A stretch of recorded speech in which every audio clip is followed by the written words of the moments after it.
जय श्री कृष्णा दोस्तों, राधे राधे। राधा रानी आप और आपके परिवार पर अपनी असीम कृपा बनाए रखे। दोस्तों, आज की वीडियो में हम जानेंगे कि भक्ति में कितनी शक्ति होती है, जिससे भगवान को भी मजबूर होना पड़ता है। कैसे वह अपने भक्त के घर चक्की पीसने के लिए आते हैं। आइए एक कथा सुनते हैं।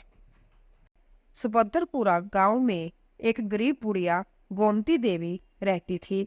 उसका एक बेटा चंद्रबाण और उसकी पत्नी चंचल थी। गोमती देवी भगवान विष्णु की भक्ति किया करती थी। वह सुबह उठकर स्नान आदि करती और पूजा की थाली लगाकर भगवान के सामने बैठ जाती और भगवान की पूजा करती। उसी समय उसकी बहू भगवान के लिए प्रसाद बनाकर लाती थी, जिसका गोमती देवी भोग लगाती। यह सिलसिला कई वर्षों से चल रहा था। भगवान विष्णु की कृपा से चंद्रबाण का व्यापार अच्छा चलने लगा। एक दिन उसने अपनी माँ से कहा, माँ, आपके आशीर्वाद से मेरा व्यापार बहुत अच्छा चल रहा है। अब हमने नया घर ले लिया है, कुछ दिन बाद हम वहां चले जाएंगे। तब गोमती देवी ने कहा, यह तो बहुत खुशी की बात है बेटा, लेकिन तूने नए घर में भगवान का मंदिर बनवाया या नहीं? यह सुनकर चंचल ने कहा, माँ जी, आप सारा दिन पूजा करती रहती है, वहां भी आप यही सब करेगी, इसीलिए हमने सोचा अब यही रहे, हम आपको खर्चा बेच दिया करेंगे। नए घर में केवल हम दोनों जा रहे हैं। यह सुनकर गोमती देवी को बहुत आश्चर्य हुआ। उन्होंने कहा, चंद्रबाण, यह बहू क्या बकवास कर रही है? तेरे घर में मेरे और मेरे श्री हरि के लिए कोई जगह नहीं। इन्हीं की कृपा से तुझे यह सब मिल पाया और तू उन्हें ही भूल गया। चंद्रबाण ने कहा, माँ, ये सब मैंने अपनी मेहनत से हासिल किया और चंचल कह तो रही है आपको खर्चा बेच दिया करेंगे। आप इतने बड़े घर में जाकर क्या करोगे? गोमती देवी रोने लगी, लेकिन दोनों बहू बेटे उन्हें छोड़कर चले गए।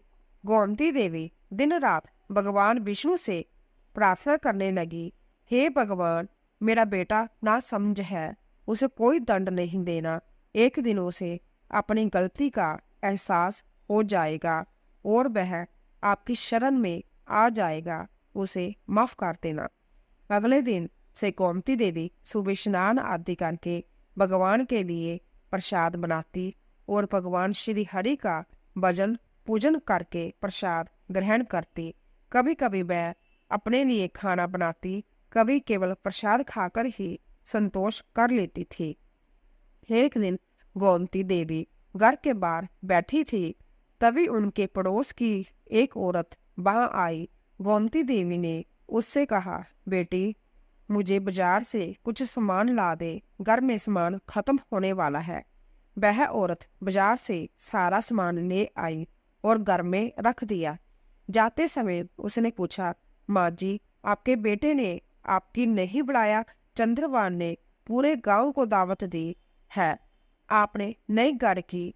तब गोमती देवी ने कहा, जो मेरे श्री हरि का नाम सका वह मेरा क्या होगा? अब मुझे उससे कोई मतलब नहीं है। यह सुनकर वह औरत चली गई। इसी तरह समय बीतता गया। धीरे धीरे गोमती देवी बहुत कमजोर हो जाती है। अब उनसे प्रसाद व खाना नहीं बनाया जाता था। बड़ी मुश्किल से वह प्रसाद बनाती और उसे ही खाकर संतुष्टि कर लेती थी। एक दिन गोमती देवी भगवान की पूजा करने के बाद उनके सामने बैठकर रोने लगी। उन्होंने कहा, प्रभु, अब इस संसार से मन भर चुका है, आप मुझे अपनी शरण में ले लीजिए। और कितना कष्ट सहना होगा आपसे मिलने के लिए, यह कहकर वह भगवान का वचन करने लगी। अगले दिन गोमती देवी ने स्नान किया और भगवान के प्रसाद के लिए हलवा बनाने लगी तो देखा आटा खत्म हो चुका था। उन्हें ध्यान आया कि कुछ गेहूं पड़े हैं। वह गेहूं लेकर चक्की के पास बैठ गई, लेकिन कमजोरी के कारण उनसे चक्की चली ही नहीं रही थी।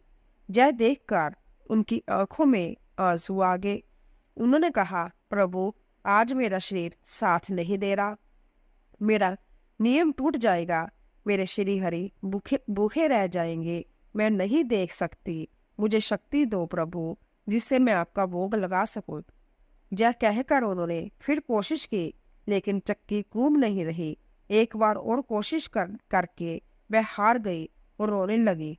तभी नीले प्रकाश से पूरा गर्ग भर गया और उन्होंने देखा कि भगवान श्री हरि विष्णु संभ्या चक्की चला रहे हैं।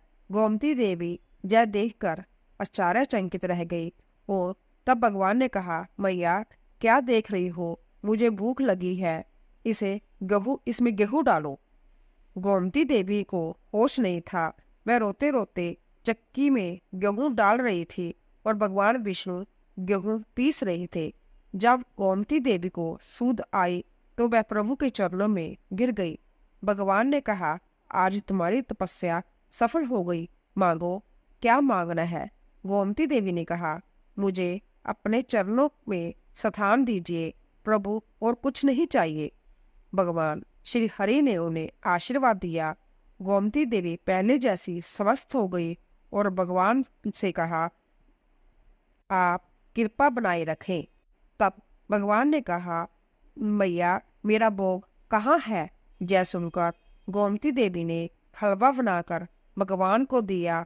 भगवान श्री हरि ने बैठकर हलवा खाया और कहा, मैया मेरा मन भर गया, तुम्हारे भोग से अब इस संसार से तुम्हारा कुछ समय बाकी है, इसके बाद तुम्हें बैकुंठ की प्राप्ति होगी। आज से तुम्हें जहाँ कोई कष्ट नहीं होगा। जय कहकर भगवान अंतर्धान हो गए। तभी वह छोटा सा घर सुंदर महल बन गया और उसमें अन्न धन के ढेर लग गए। भगवान की कृपा से नौकर चाकर काम करने लगे। भगवान विष्णु के बारे में सुनकर चंद्रभान और चंचल रोते हुए आए और माँ के चरणों में गिर पड़े। गोमती देवी ने उन्हें माफ कर दिया और वह सबके साथ रहकर भगवान श्री हरि विष्णु का गुणगान करने लगे। बोल श्री कृष्ण भगवान की जय।